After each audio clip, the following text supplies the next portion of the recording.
Happy New Year! Hello and welcome to 2015. I've got my top hat on because why not? And we're in a bright new shiny sparkly year. The old year has gone. And as is fast becoming a tradition here at Archaeosoup Towers, we take this opportunity to play Janus, the two-faced Roman god, looking both backwards and forwards, looking at the past and also what is to come. A sort of review of the year and also maybe a little bit of a hint as to what we want to do in the coming year. Now, this video is slightly delayed for a couple of reasons. First of all, because, well, I've been feeling a bit under the weather. I think I might have eaten something dodgy. And the second reason is actually because, well, we're going to be doing things a little bit differently this year. We're not going to be choosing 12 news stories, one per month, to sort of review the previous year. Rather, we're going to be talking a little bit about what the year's been like for Archaeosoup in general, and then sprinkling that with some of our favourite news stories from the year as chosen by my esteemed colleagues. Now, there is another tradition which I have almost neglected, but don't worry, I haven't forgotten. We need to blow some bubbles. Here's my lovely bubble test tube, just to, to properly ring the new year in. Let's give it a bit of a go. Wonderful. There we go.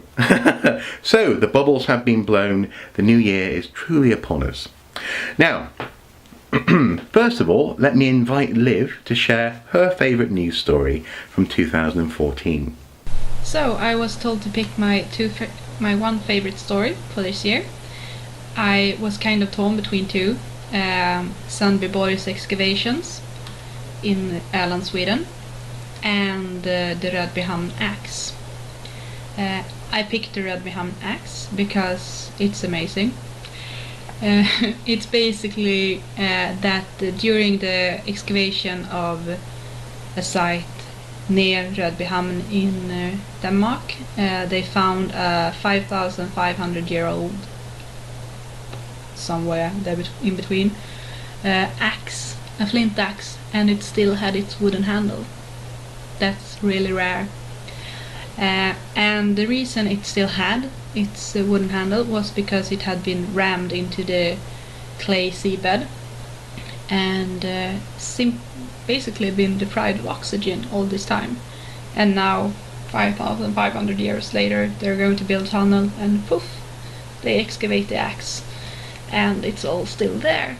They think it was deposited in the clay seabed for ritual use, or a ritual deposition, so for ritual usage. Yeah,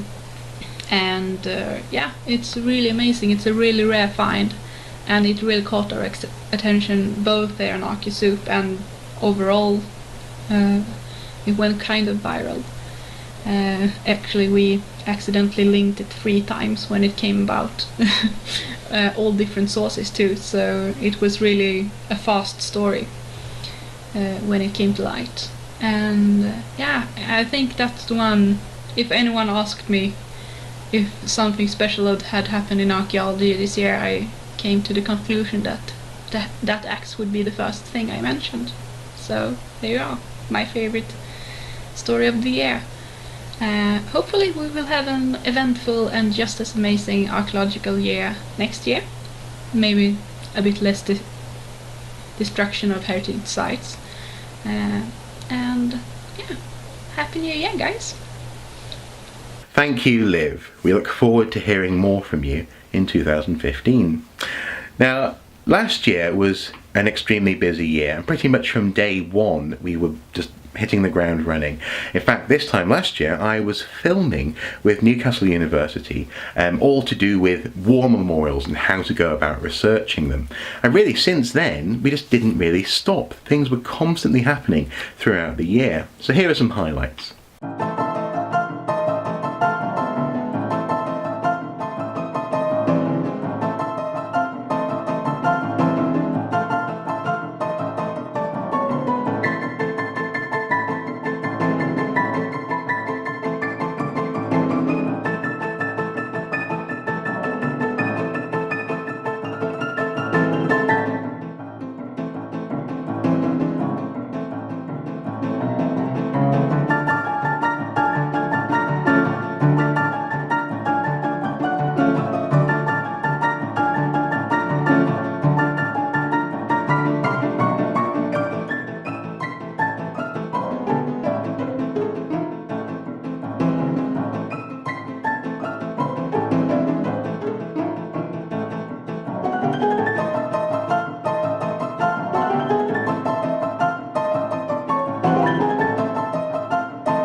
Now, those are just some of the things we did last year, and there's just too much to really mention adequately in a video.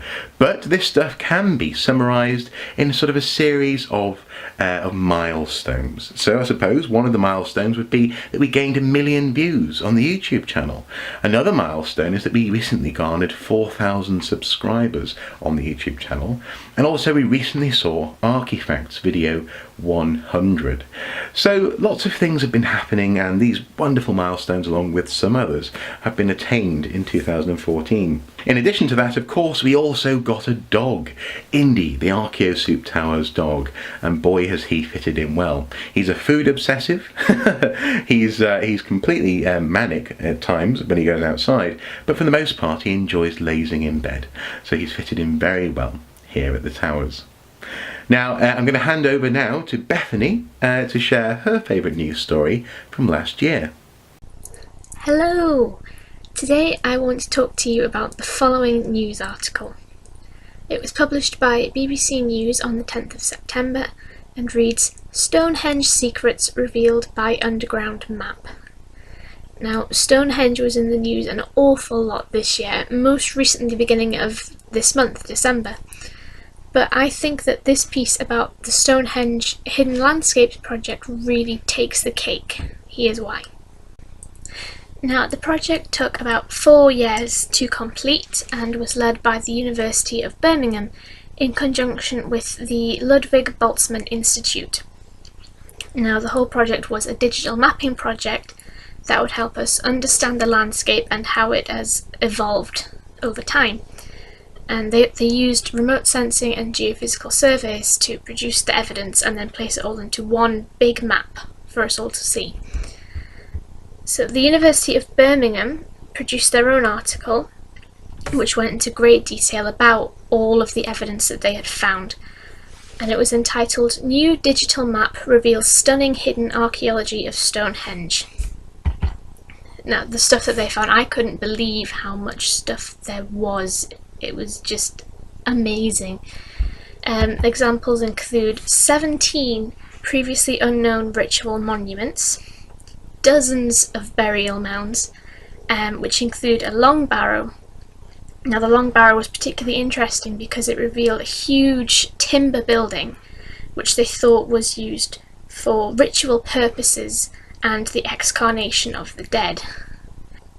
One of the most intriguing discoveries that we can see relates to Durrington Walls, also known as the Superhenge, which lies not very far from Stonehenge.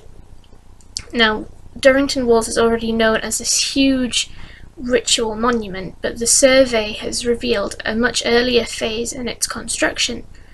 It was flanked by a huge row of posts, or possibly large stones, which could have been up to 3 meters high, and some of these might actually still survive beneath the monument.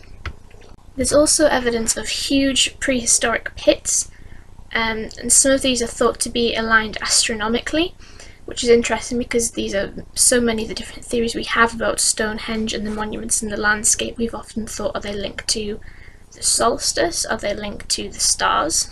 So this is just amazing. We've found hundreds more burial mounds and also settlements which date from the Bronze Age, the Iron Age and the Roman period, and they've also found field systems belonging to these periods. So this is really showing us how the landscape has been used for thousands of years. What's interesting is that the site was also used during the First World War. When the archaeologists were producing the maps, they've been able to add in practice trenches and part of RAF Stonehenge, which was used by the Royal Flying Corps between 1917 and 1920. So this just shows, how recently it's been since the landscape was last used. Now, the day after these articles were published, on the 11th of September, the first episode in a 2-part series was aired on BBC Two, entitled Operation Stonehenge: What Lies Beneath. Now, the purpose of this series was to bring together all of the hard work that the archaeologists had put in and to let ordinary people at home see and hopefully understand all of this new evidence and to answer any questions that people have had about the site. Sadly it sparked a massive controversy, particularly with archaeologists and in the media. There was a lot of newspapers ended up publishing their own articles about this. For example, archaeologist Mike Pitts, who also writes for the Council for British Archaeology, wrote an interesting and eye-opening blog post about the TV series. He'd said that some of the archaeology was not explained, or it was misleading, or much of it was wrong. A lot of the programme they'd filled in with aesthetically pleasing shots of the landscape and dramatic music, and they constantly asked the same questions, but they never answered them, or they answered them very poorly. And this is not the fault of the archaeologists and those that were interviewed, it was simply the fault of those producing the series, and it's the way it's been edited and filmed. So that's that. I would like to talk about it an awful lot more, but we'll be here for hours and I don't think we have time. The articles that I mentioned are still available online. You can do a quick search for them, and you can find Mike Pitt's blog post at this address. If you want to watch the Operation Stonehenge series for yourself, the episodes are now on YouTube, so you can go and have a look at those. They're both about an hour long each. Thank you for watching. I hope it was interesting, and Happy New Year to you all. Thank you, Bethany. Now, I know that you've got some interesting content planned in coming months. No pressure, but we all look forward to seeing it. It should be fun. Now, another thing that happened in 2014, I think, is the maturation of our coverage of certain news stories. And I'm really, really proud of how we exposed, as it were, I hate that word really, in relation to news stories, but how we were able to prevent from being covered up, as it were. For example, the mistreatment of human remains by the ill-advised TV series Nazi War Diggers, as commissioned by National Geographic. But also as well, for example, how we covered the second car sale, the statue from Northampton Council. And to talk a little bit about that, here's Andy Brockman. If you're asking me what the most important, most interesting heritage story of 2014 actually is, I think I'd have to make it a double header. I would go with the sale of the statue of second car by Northampton Borough Council in July, and I couple it with the cancellation of the TV series Nazi War Diggers by National Geographic Television back in April. I mean, on the face of it, both of those are stories that are negatives for heritage and archaeology. You had an internationally important museum artefact, a statue, that was sold for short-term commercial gain by Northampton Borough Council against the professional advice of all the significant heritage and museum organisations in the UK. And in the case of Nazi War Diggers, you had a TV programme that should never have been made. It was a gross misrepresentation of what the archaeology of conflict sites actually is. And it went ahead and was made anyway again in the face of, as we now know, the advice of a number of professionals in archaeology and military who advised the TV company that they shouldn't take the approach that they did. But in fact, I think if you turn those stories around and look at the way they actually turned out, there are real positives.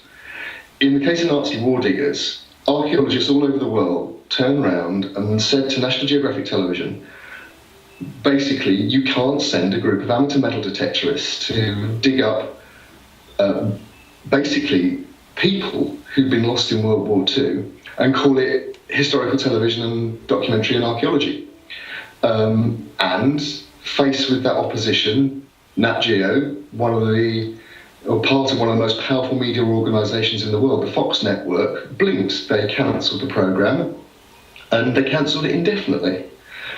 And if you look at Second Car, a group of really tenacious local people in Northampton decided that their council selling what was effectively their birthright to private individuals through Christie's for money wasn't acceptable, and they decided to name and shame the guilty parties, starting with the leader of Northampton Council, Councillor David McIntosh, and publish the evidence which showed what a travesty of decision making the sale of a second car actually was, and the fact that it would be counterproductive. And as we now know, they've lost their Museums Association status, and they've lost a very large heritage lottery grant that they were applying for because of the sale. So in the end, they're stories which show what people who care about archaeology and heritage can actually achieve if they work together and speak with passion about things they care about. So that's the significance, that's the story. And if you want a prediction for the most significant story of 2015, I'd look in the English Channel and follow what happens with the wreck site of HMS Victory 1744. That's got a long way to run yet, and watch this space. And with that prediction, Happy New Year to everyone. Great archaeology. Thank you so much for that, Andy. And of course, we'll hear more from you in the coming year. Now, as much as all those things have been lovely and all those opportunities have been amazing and we've really, really enjoyed the year, there are also some negatives which put a bit of a downer on the year, certainly for me personally. Now, I'm not going to go into them. I still haven't gone into the main one really. I don't think I will publicly, but essentially I was horribly let down by a partner who I was working with very closely earlier in the year, and in situations where I thought I had their support, it turned out that the opposite was true, that really they were very self-interested in terms of their organisation, and that really actually knocked me for six. It really hit me hard, to the point where I almost actually ceased all Archaeosoup school activities, and very, very nearly decided just to stop Archaeosoup in general. After all, Mrs. Soup and I, in the coming months and years, really want to actually start a family, and I was thinking, can we start a family with the sort of the modest income that Archaeosoup produces, and also as well, can I put up with all these people that I just don't seem to be able to trust? It was really, really difficult. It was really hard. But you guys actually pulled me through. I actually, not actually in a dramatic way, but in a genuine way, posted a status on Archaeosoup Facebook page just saying, why should Archaeosoup continue? That's how low I was feeling. And I received 13 A4 pages worth of comments, people saying, don't quit Archaeosoup. I'm only in uni studying archaeology because of Archaeosoup. I've learned this from Archaeosoup. Archaeosoup is amusing in this way, and Archaeosoup helped me with my homework, etc., etc.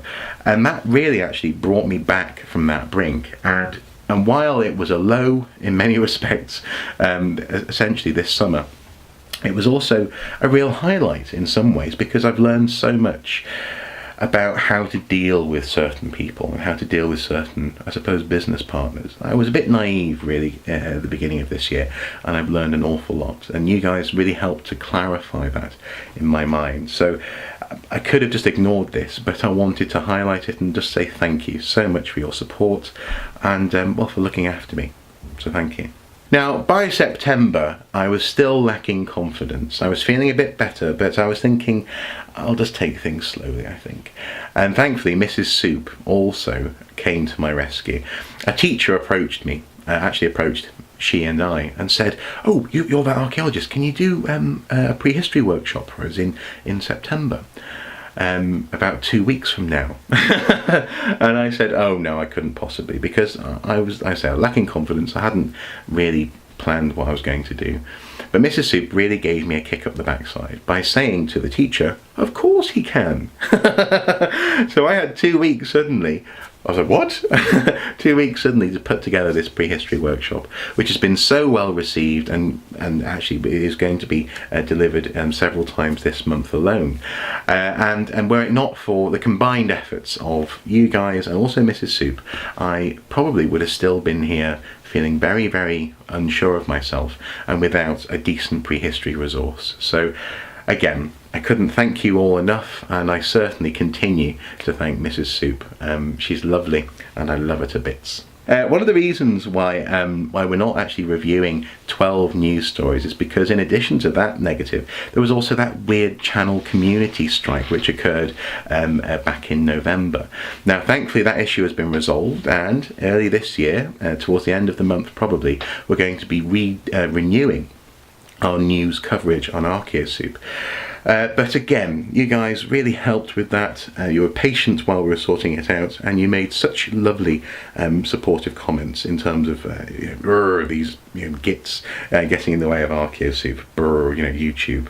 So again, thank you. I really wanted to take a moment just to thank you for that. Anyway, with all that sort of negative positiveness in mind, let's hand over to Aaron to share his favourite news story from last year.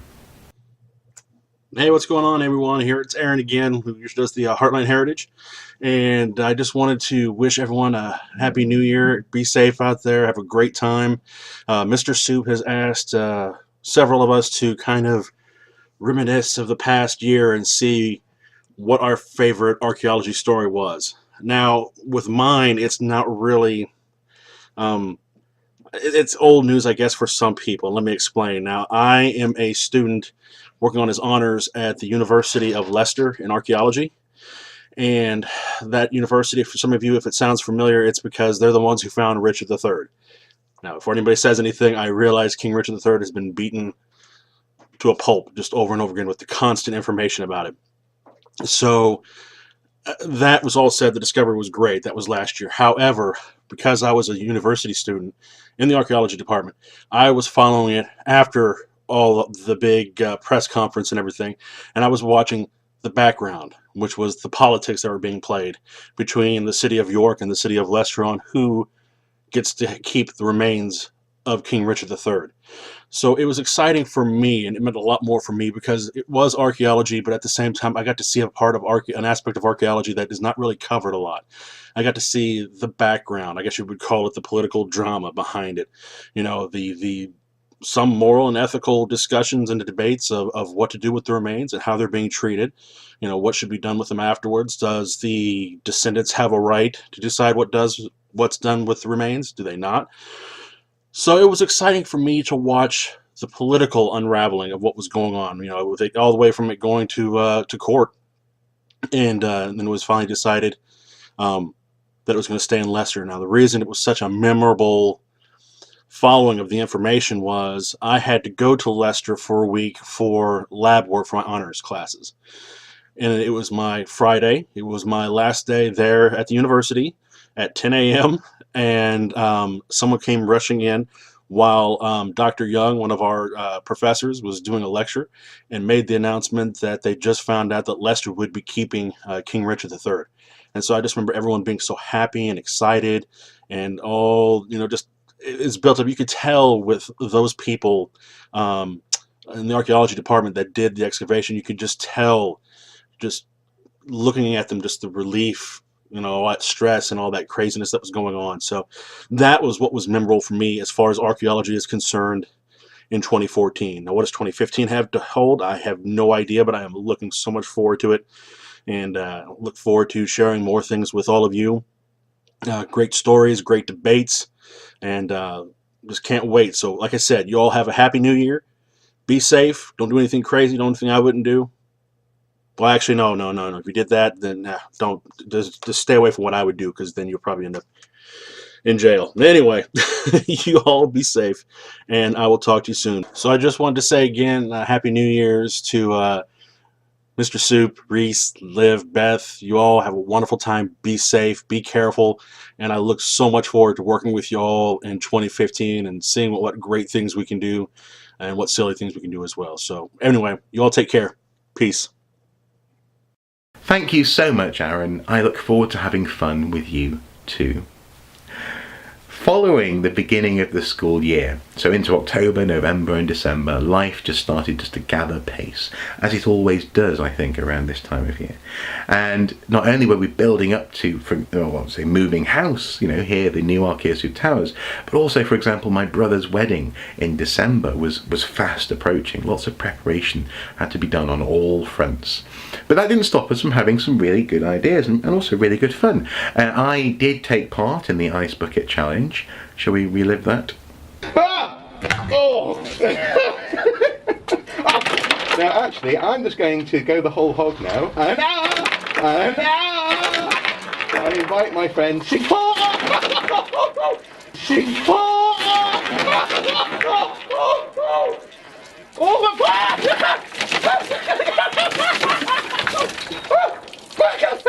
Is that it?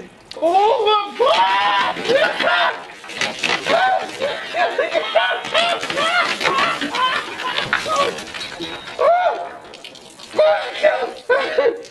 Is that it? Yeah. I mean, no.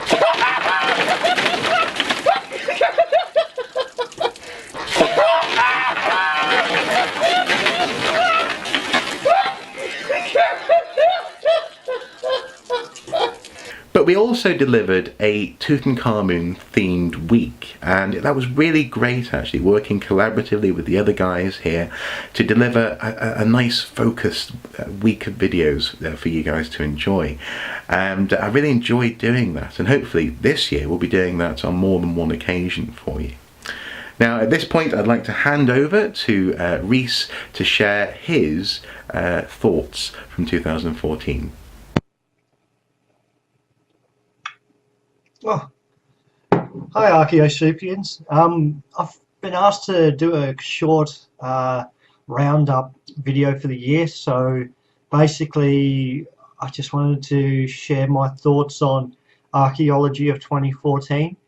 I think my favourite story, or my favourite introduction to the archaeological field this year, has been the introduction of a lot more infrared technology and the idea of using drones for good things. I love the idea of where it could take us. You know, archaeologists won't be restricted to getting planes to fly over and take video anymore, or resorting to older pictures, or even Google Earth, which we rely on quite heavily.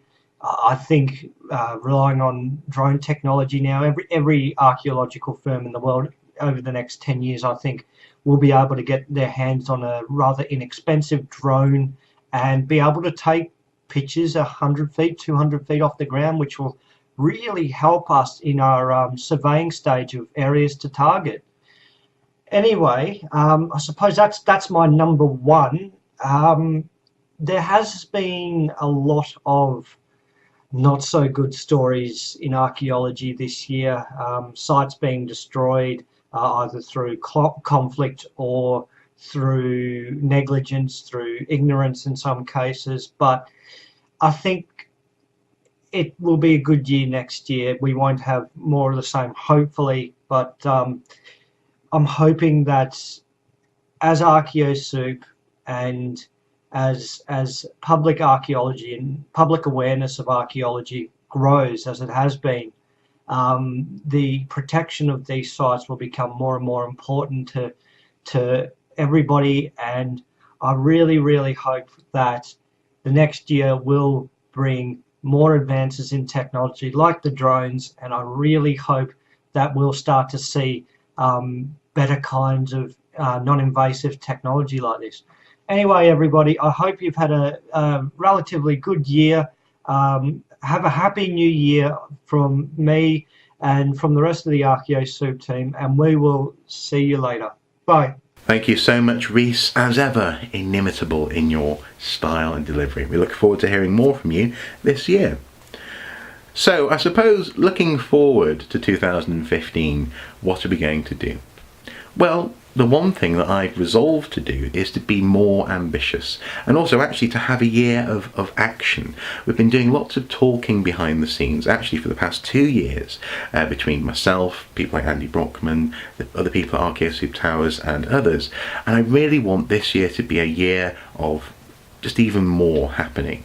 So I'm not quite sure what shape that's going to take, but I do know that we're going to be talking about this stuff in January. Towards the end of the month, Liv and Rhys are going to be coming and visiting me from Australia and Sweden, respectively. Well, not respectively, but you know, Liv's from Sweden, Rhys is from Australia. And we're going to be spending almost 3 weeks actually, just talking to each other, having a great time, visiting archaeological sites, filming videos and making content, which we'll probably put up over in the weeks after the visit, and also just shaping a bit more of what 2015 is going to be about. I'm really looking forward to that. Aaron sadly can't make it because, well, he's a very long way away and he's got a family, but he'll be involved via Skype. And also Andy Brockman will be visiting. So that's going to be a wonderful Archaeosoup conference event. So I'm really looking forward to that. And I suppose from there we'll be forging the year. So I'm looking forward just to getting to this moot, as it were, the soup moot. Yes, brilliant. And really from there, I don't think we'll be looking back. I think it's just going to be a wonderful year. Now, one thing that I haven't done yet is shared my news story from 2014, and I suppose for me, the one which, it's not the most important one, but the one which sort of makes me smile is the idea that the Vikings introduced sarcasm to Britain. I've always appreciated Saxon and Viking sort of riddles and humour, and I quite like this notion that we've inherited sarcasm culturally from the Norse people. Well guys, thank you so much for watching and supporting and being part of Archaeosoup over the course of 2014, and well, long may all this stuff continue to grow and get more exciting and develop in the year to come, and who knows what the future holds. I'm looking forward to it, and I've learned so much from the good and the bad from last year, and here's hoping that this year will just be full of good stuff. Anyway, the same goes for you guys. Hopefully your year will be full of wonderful things too. As ever, do take care. Bye bye.